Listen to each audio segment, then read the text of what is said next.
infinita, ojos de obsidiana, mirada maldita, hijas del vacío, de astros caídos, las chichimimes, los miedos vividos. En faldas de hueso, collares de mano, su aliento helado desgarra el verano. Garras de obsidiana, sed insaciable, guardianas del ciclo, del fin inevitable. Chichimime, flecha que cae del cenit. Si el sol no renace, tu hambre sin fin. Devorarás los hombres, la tierra y el cielo. En la noche eterna tu reino de hielo.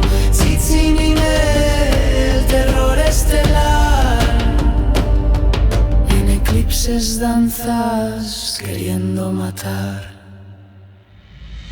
Recuerdan la era, soles pasados cuando el fuego se extinguió. Mundos quemados, ahora acechan quietas en la bóveda oscura, esperando el chusmo, el pilli, la noche más dura. 52 años la rueda girando, si el lazo se rompe, el cosmos temblando. El fuego nuevo, plegaria ferviente, que Tonatiuh viva, la sombra se ausente. Chichimime, flecha que cae del cenit.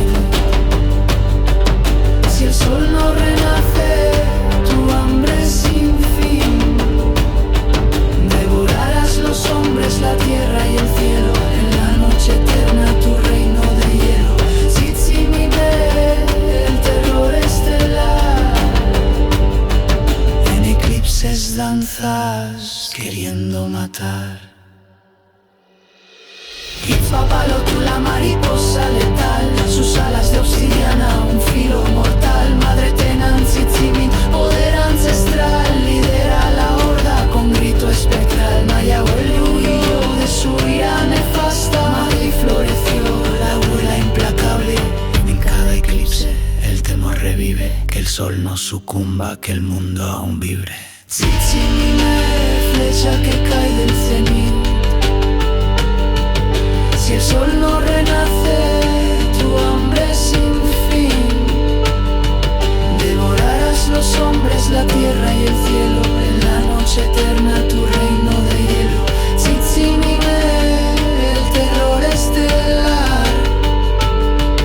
En eclipses danzas queriendo matar.